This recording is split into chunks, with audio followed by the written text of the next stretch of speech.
নমস্কার পরীক্ষার্থীগণ, কুল প্রিপারেশনে তোমাদের সকলকে স্বাগত। এই ভিডিওটি যেসব পরীক্ষার সিলেবাস অনুযায়ী বানানো হয়েছে তা হলো ডব্লিউবিপিএসসি, রেলের আরআরবি এবং RRC, West Bengal police, IBPS, SBI, SSC 10+2, SSC CGL এবং আদার্স। এখন আমরা পড়ব ভারতের স্বাধীনতা সংগ্রাম পার্ট 2। খিলাফত আন্দোলন। প্রথম বিশ্বযুদ্ধের সূচনা থেকেই ভারতের মুসলিম সম্প্রদায়ের মধ্যে চাঞ্চল্যের সৃষ্টি হয়। এই যুদ্ধে তুরস্কের সুলতান জার্মানির পক্ষ অবলম্বন করেছিলেন। ভারতের মুসলিম সম্প্রদায় তুরস্কের সুলতানকে তাদের খলিফা অর্থাৎ ধর্মগুরু বলে শ্রদ্ধা করতেন, কিন্তু তুরস্কের সুলতান ব্রিটেন তথা মিত্রপক্ষের বিরুদ্ধে অস্ত্র ধারণ করায় ভারতীয় মুসলিমরা এক অস্বস্তিকর পরিস্থিতির সম্মুখীন হয়। কারণ ধর্মের দিক থেকে তারা তুরস্কের সুলতানের প্রতি অনুগত ছিলেন, আবার অন্যদিকে রাজনৈতিক কারণেও তারা ব্রিটিশ সরকারের প্রতি অনুগত ও বাধিত ছিলেন। যুদ্ধের সময় ভারতীয় মুসলমানরা ব্রিটিশ সরকারকে সর্বতোভাবে সাহায্য করে যান, কিন্তু যুদ্ধাবসানে জার্মানির পক্ষ অবলম্বন করার অপরাধে ব্রিটিশ তথা মিত্রশক্তি তুরস্ক সাম্রাজ্যের ব্যবচ্ছেদ করে। এই সংবাদ ভারতীয় মুসলমানদের মধ্যে গভীর চাঞ্চল্য ও অসন্তোষের সঞ্চার করে। 1918 খ্রিস্টাব্দের ডিসেম্বর মাসে মুসলিম লীগ ও কংগ্রেস নেতারা দিল্লিতে এক বৈঠকে মিলিত হন। মুসলিম লীগের অন্যতম নেতা ডক্টর আনসারি মুসলিম রাষ্ট্রগুলির অখণ্ডতা ও স্বাধীনতা অক্ষুণ্ণ রাখার ও সেই সঙ্গে পবিত্র স্থানসহ জাজিয়াত উল আরব অর্থাৎ সমগ্র আরব অঞ্চল তুরস্কের খলিফাকে ফিরিয়ে দেওয়ার দাবি জানান।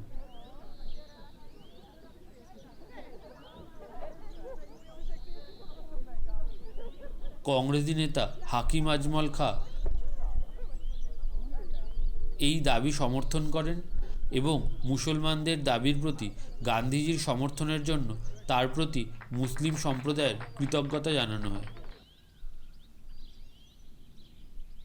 1919 খ্রিস্টাব্দের ডিসেম্বর মাসে মোহাম্মদ আলী, শওকত আলী ও মৌলানা আবুল কালাম আজাদের মতো উগ্র ব্রিটিশ বিরোধী নেতারা জেলখানা থেকে মুক্তি লাভ করলে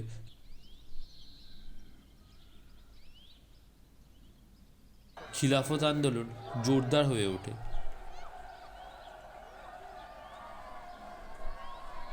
সেই বছর কংগ্রেসের অমৃতসরের অধিবেশনে মুসলিম সম্প্রদায়ের অভিযোগ দূর করার উদ্দেশ্যে গান্ধীজি ও অন্যান্য কংগ্রেসি নেতারা খিলাফত নেতাদের সঙ্গে আলাপ আলোচনা করেন।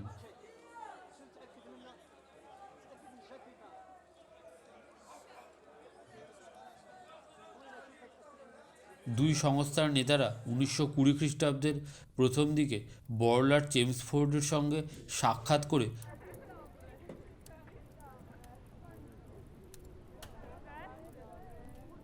মুসলমান সম্প্রদায়ের অভিযোগগুলি পেশ করেন, কিন্তু বড়লাট তাদের স্পষ্ট ভাষায় জানিয়ে দেন যে জার্মানির পক্ষ নেওয়ার অপরাধের ফলভোগ তুরস্ককে করতেই হবে। 1920 খ্রিস্টাব্দের মার্চ মাসে গান্ধীজি অসহযোগ আন্দোলনের এক ফতোয়া জারি করেন। এরপর 1920 খ্রিস্টাব্দের জুন মাসে কেন্দ্রীয় খিলাফত কমিটি অহিংস অসহযোগ আন্দোলনের কর্মসূচি ঘোষণা করেন। 1. সরকারি খেতাব ও অবৈতনিক পদ বর্জন করা। 2. সরকারের বেসামরিক পদগুলি থেকে ইস্তফা দেওয়া। 3. পুলিশ ও সেনাবাহিনী থেকে পদত্যাগ করা এবং 4. সরকারি খাজনা বন্ধ করা। সেই সঙ্গে গান্ধীজিও ঘোষণা করেন যে 1920 খ্রিস্টাব্দের 1 আগস্ট অনশন ও প্রার্থনার মাধ্যমে ব্রিটিশদের বিরুদ্ধে অহিংস অসহযোগ আন্দোলন শুরু করা হবে। অহিংস অসহযোগ আন্দোলন সম্পর্কে জাতীয় কংগ্রেসের অনুমোদন লাভ করার জন্য কলিকাতায় কংগ্রেসের একটি বিশেষ অধিবেশন বসে 1920 খ্রিস্টাব্দের সেপ্টেম্বর মাসে। গান্ধীজি অহিংস অসহযোগ আন্দোলনের প্রস্তাব পেশ করেন। প্রস্তাবে বলা হয় যে দুটি অন্যায়ের অর্থাৎ খিলাফত ও পাঞ্জাবের প্রতিকার না হওয়া পর্যন্ত কংগ্রেস মনে করে যে ভারত শান্ত হবে না। জাতীয় মর্যাদা ও ভবিষ্যতে এই ধরনের অন্যায়ের পুনরাবৃত্তি রোধ করার জন্য দেশে স্বরাজ প্রতিষ্ঠার প্রয়োজন। অসহযোগ আন্দোলনের তিনটি মূল লক্ষ্যের ব্যাপারে কংগ্রেস ও খিলাফত কমিটি একমত হয়। 1. পাঞ্জাবের অভিযোগের সন্তুষ্টিকরণ।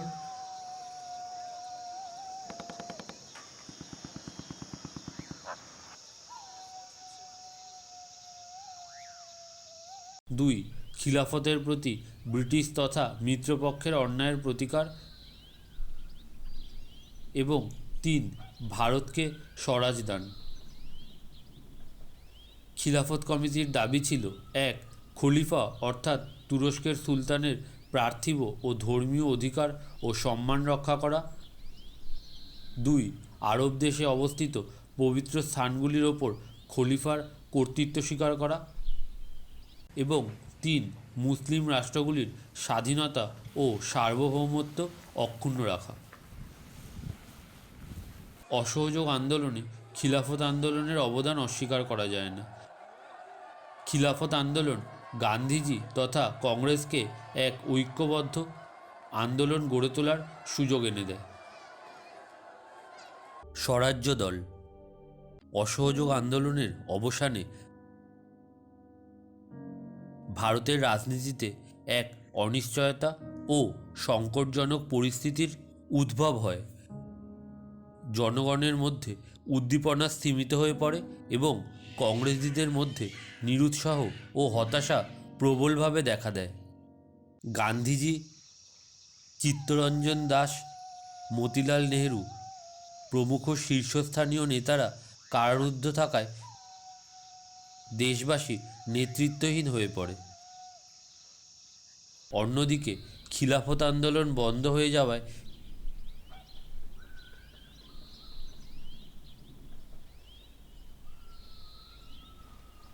হিন্দু মুসলিম সম্প্রীতির সাময়িক অবসান ঘটে এবং সাম্প্রদায়িকতা মাথাচাড়া দিয়ে ওঠে।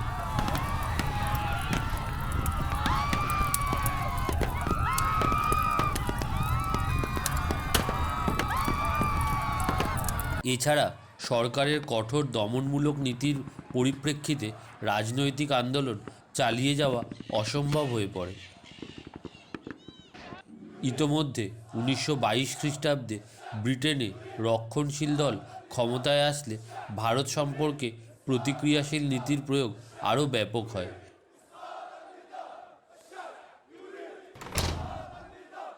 গান্ধীজি কারারুদ্ধ হওয়ায় জাতীয় সংগ্রাম চালাবার মতো উপযুক্ত কর্মসূচি গ্রহণ করতে কংগ্রেস অপারগ হয়।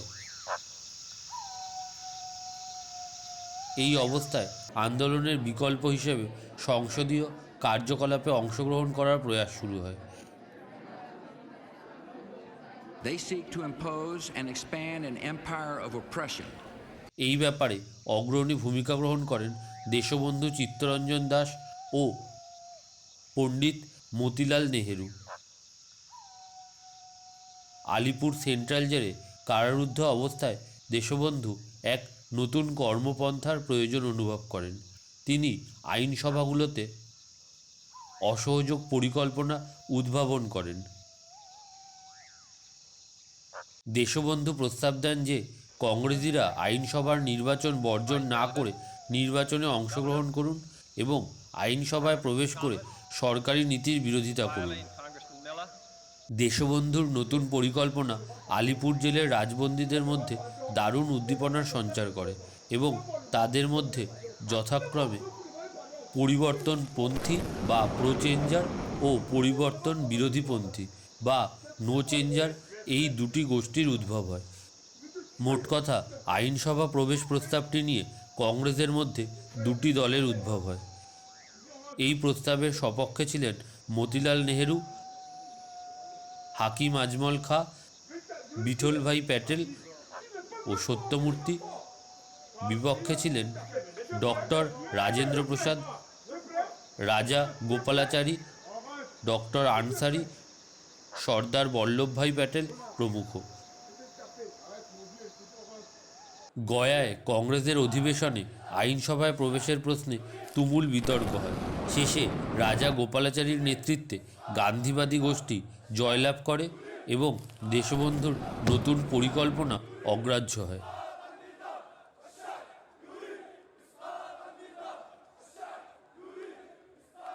1923 খ্রিস্টাব্দের 1 জানুয়ারি চিত্তরঞ্জন দাস, মতিলাল নেহেরু প্রমুখ নেতারা এক নতুন কর্মসূচি নিয়ে স্বরাজ্য দল নামে এক নতুন দল গঠন করেন।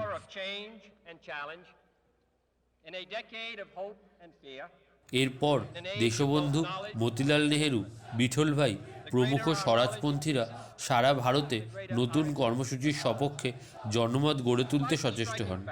নতুন স্বরাজ্য দলের সভাপতি হলেন চিত্তরঞ্জন দাস ও অন্যতম সচিব হলেন মতিলাল নেহেরু। কংগ্রেসের এক শক্তিশালী গোষ্ঠী স্বরাজ্য দলে যোগ দেয়।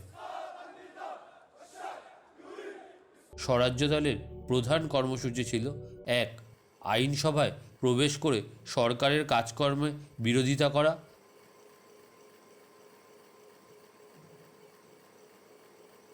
2.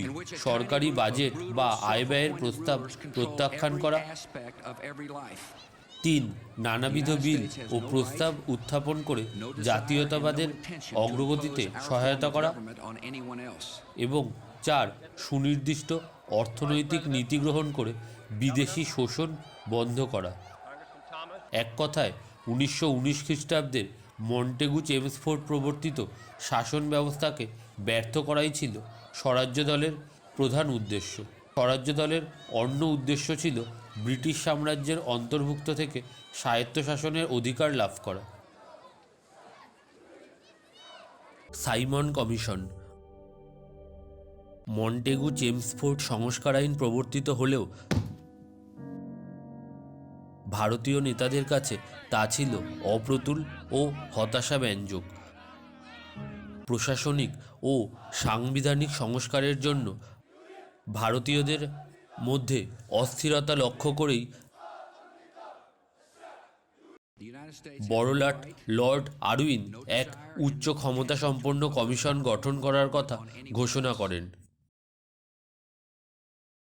সেই অনুসারে প্রখ্যাত উদারনৈতিক নেতা ও বিশিষ্ট সাংবিধানিক আইন বিশারদ স্যার জন সাইমনের নেতৃত্বে এক কমিশন গঠন করা হয়। ব্রিটিশ সরকার 1927 খ্রিস্টাব্দে এই কমিশনকে ভারতে পাঠান। এই কমিশনের উদ্দেশ্য ছিল 1919 খ্রিস্টাব্দের সংস্কার আইন কতদূর কার্যকর হয়েছে তা পর্যালোচনা করে ব্রিটিশ পার্লামেন্টের কাছে রিপোর্ট পেশ করা। কোনো ভারতীয়কে এই কমিশনে নেওয়া হয়নি। না নেওয়ার যুক্তি হিসেবে সরকার পক্ষ থেকে বলা হয় যে একমাত্র পার্লামেন্টের সদস্যরাই পার্লামেন্টের কাছে সরকারি রিপোর্ট পেশ করার একমাত্র অধিকারী। সাইমন কমিশন নিয়োগের কথা ঘোষণা করা হলে এবং তাতে কোনো ভারতীয় সদস্য গ্রহণ না করা হলে ভারতে তীব্র প্রতিক্রিয়ার সৃষ্টি হয়। কংগ্রেস ছাড়াও মুসলিম লীগ, লিবারেল ফেডারেশন ও হিন্দু মহাসভা প্রভৃতি রাজনৈতিক সংস্থা কমিশনের গঠনতন্ত্রের নিন্দা করে। এই সময় ভারতের অর্থনৈতিক পরিস্থিতিও অত্যন্ত জটিল হয়ে উঠেছিল।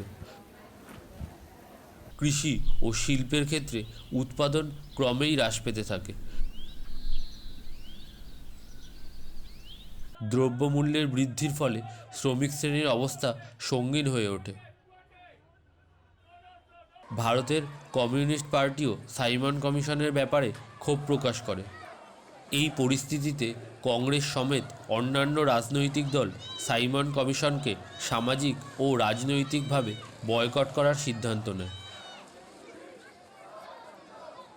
1928 খ্রিস্টাব্দের 7ই ফেব্রুয়ারি সাইমন কমিশন বোম্বাইয়ে পৌঁছালে দেশব্যাপী হরতাল পালন করা হয়।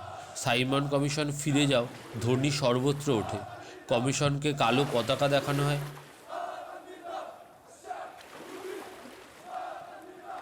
যাই হোক, এই রকম অস্বস্তিকর পরিস্থিতির মধ্যেই সাইমন কমিশন তাদের তদন্ত সম্পন্ন করেন এবং 1930 সালে কমিশনের রিপোর্ট প্রকাশিত হয়। এই রিপোর্টের ভিত্তিতেই 1935 সালের ভারত সরকার আইন বা গভর্নমেন্ট অফ ইন্ডিয়া অ্যাক্ট 1935 প্রণয়ন করা হয়। এই দিকে 1929 সাল থেকে সশস্ত্র বিপ্লবের পুনরুত্থান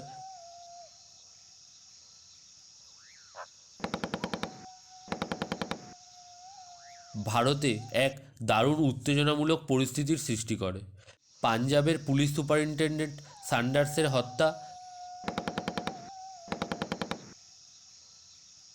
কেন্দ্রীয় আইন পরিষদে ভগৎ সিং ও বটুকেশ্বরের বোমা নিক্ষেপ,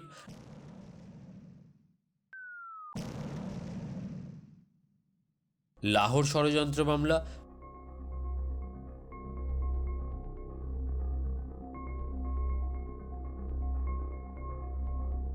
বিপ্লবী যতীন দাসের মৃত্যু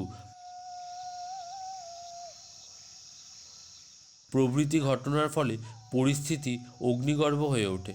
এছাড়া কমিউনিস্ট পার্টির পরিচালনায় শ্রমিক বিক্ষোভ রাজনৈতিক আবহাওয়া বিপ্লবমুখী করে তোলে।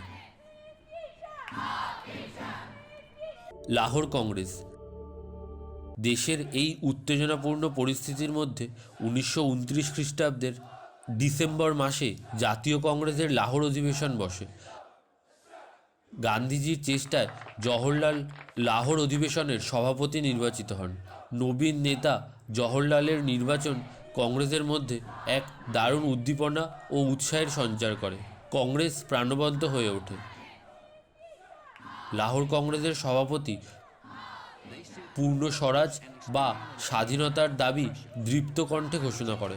1929 খ্রিস্টাব্দের 31শে ডিসেম্বর লাহোর অধিবেশনে স্বাধীনতার প্রতীক হিসেবে ত্রিবর্ণরঞ্জিত পতাকা উত্তোলন করা হয়। ডান্ডি মার্চ 1930 খ্রিস্টাব্দ। গান্ধীজি পূর্ণ স্বাধীনতা লাভের লক্ষ্যে আরেকটি আইন অমান্য আন্দোলন করেন, যা লবণ সত্যাগ্রহ নামে পরিচিত। 1930 খ্রিস্টাব্দের 12ই মার্চ গান্ধীজি তার 79 জন অনুগামীদের নিয়ে বিখ্যাত সবরমতী আশ্রম থেকে যাত্রা শুরু করে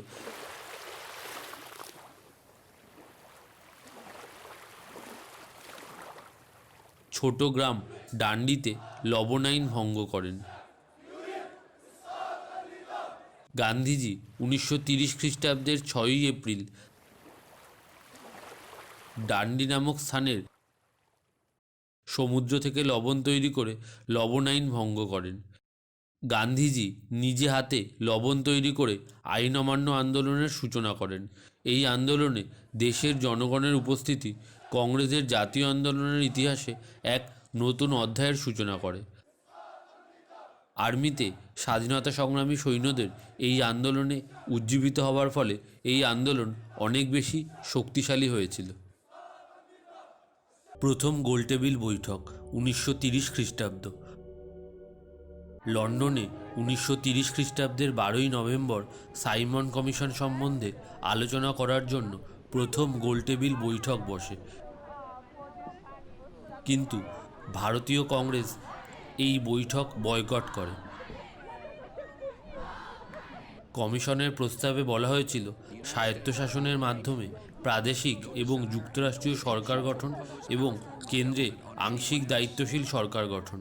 মুসলিম লীগ, উদারনৈতিক দল এবং অন্যান্য দল একত্রিত হয়ে কমিশনের রিপোর্ট আলোচনায় যোগদান করে, কিন্তু প্রধান রাজনৈতিক দলটি অনুপস্থিত থাকার জন্য 1931 খ্রিস্টাব্দের 19শে জানুয়ারি প্রথম গোলটেবিল বৈঠক ভেস্তে যায়।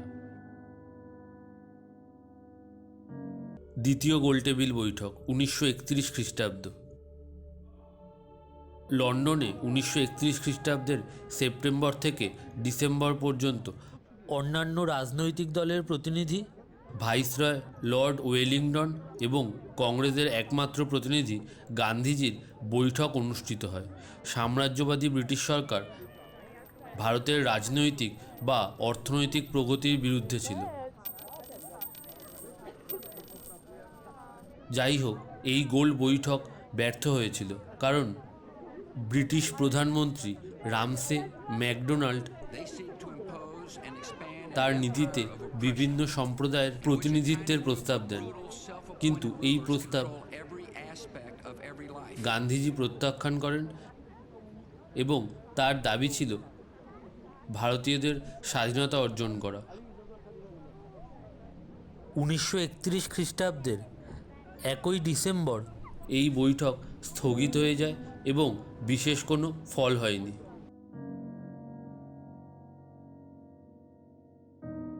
তৃতীয় গোলটেবিল বৈঠক 1932 খ্রিস্টাব্দ। এই বৈঠক 1932 খ্রিস্টাব্দে অনুষ্ঠিত হয়েছিল, কিন্তু জাতীয় স্তরের নেতারা জেলে থাকায় এই বৈঠক ফলপ্রসূ হয়নি। ভিডিওটি ভালো লাগলে ভিডিওটি লাইক করো, তারপর শেয়ার করো তোমার 10 জন পরিচিতর সাথে যারা এই ভিডিওটি দেখে উপকৃত হবে। এরপর চ্যানেলটি সাবস্ক্রাইব করো এবং বেল আইকনটি প্রেস করো নতুন ভিডিও আপডেটের জন্য। আর নিচে কমেন্ট বক্সে জানাও ভিডিওর কোন অ্যানিমেশন পোর্শন তোমার ভালো লেগেছে। সেই অনুযায়ী আমরা আরও ভালো করে অ্যানিমেশন ভিডিও বানানোর চেষ্টা করব। এরপর অন্যান্য ভিডিও দেখার জন্য চ্যানেলটিতে প্রবেশ করো, তারপর ভিডিও সেকশন থেকে তোমার পছন্দ মতো অন্যান্য ভিডিও দেখতে পারো। ধন্যবাদ।